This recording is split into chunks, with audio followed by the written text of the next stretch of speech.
The Lost City of Atlantis, Legend of the Deep. The salt-laced wind whipped through Ilara's silver hair as she stood on the ancient cliffs of Santorini, her gaze fixed on the endless sapphire expanse of the Aegean Sea. For generations, her family had been keepers of a hushed secret, a whispered tale passed down from mother to daughter, the legend of Atlantis.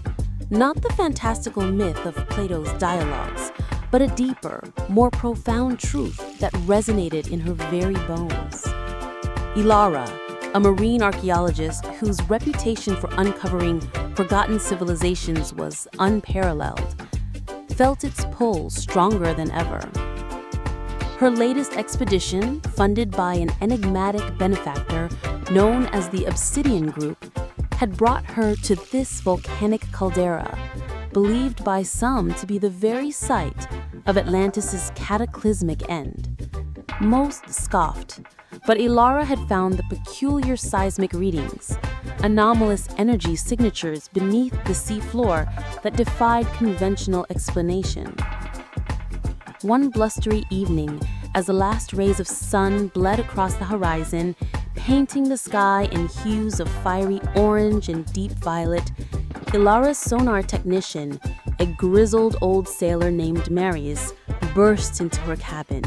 "Dr. Vance, you need to see this. It's impossible." On the screen, beneath miles of crushing ocean, a perfect geometric anomaly glowed. Not a natural rock formation, but something impossibly symmetrical, colossal, and undeniably artificial. A city. The descent was harrowing. The submersibles, custom-built for extreme depths, groaned under the immense pressure. As they pierced the perpetual twilight of the abyssal plain, a faint luminescence began to emanate from below. Then, through the reinforced viewport, Ilara saw it. Atlantis. It wasn't made of gold or crystal, as the fanciful tales described. It was a marvel of iridescent, pearlescent material, seemingly carved from solidified light. Towers, impossibly tall, spiraled upwards, capped by domes that pulsed with a soft internal glow. Streets, wide and intricate, crisscrossed the sprawling metropolis, silent and still. It was a ghost city, preserved not by time, but by the very forces that had entombed it. The city's heart was a colossal, shimmering obelisk, taller than any skyscraper, radiating the most intense light.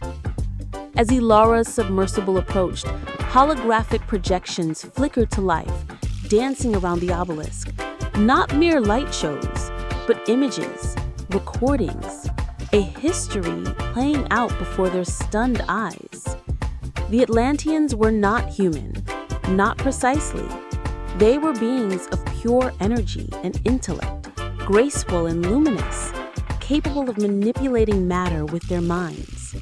Their civilization had not been built on conquest or material wealth, but on harmony with the ocean and mastery of a unique energy source, a symbiotic crystal network that drew power from the Earth's core and the ocean's currents. The obelisk revealed their golden age, a time of unparalleled scientific and spiritual advancement. They had healed oceans, controlled weather, and even communicated with the sentient life forms of the deep. Their city was a testament to their philosophy. Every structure, every street, every dwelling was alive, interconnected, breathing with the pulse of the planet. But then the projections shifted. A shadow fell over the luminous city. Ambition. A new generation of Atlanteans, seduced by their own power, sought to transcend their limitations. They began to experiment with the core energy, pushing its boundaries, believing they could reshape reality itself. The images showed subtle cracks forming in the pearlescent structures, the once vibrant light flickering.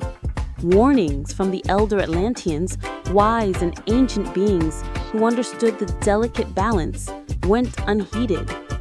Their pursuit of ultimate power led them to disregard the very harmony that had sustained them. The final moments were a terrifying symphony of light and destruction. The central obelisk, overloaded, fractured.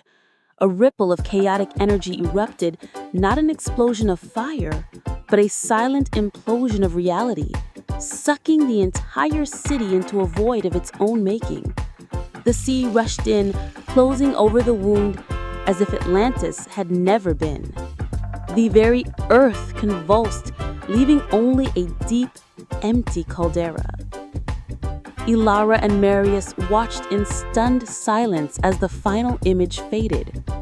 A single crystalline tear falling into the abyss, shimmering with regret. Back on the surface, the sun was rising, painting the sky with gentle pastels. Elara felt a profound sadness, but also a renewed sense of purpose. Atlantis was not a myth of golden glory, but a cautionary tale, a legend of the deep whispered across millennia.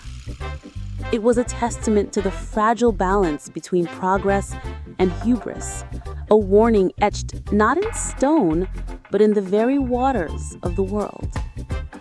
She knew now why the Obsidian group had sought her out. They were not treasure hunters, but fellow seekers of truth, perhaps even descendants of those who had witnessed the catastrophe. Elara realized her mission had just begun. The lost city wasn't meant to be plundered, but understood.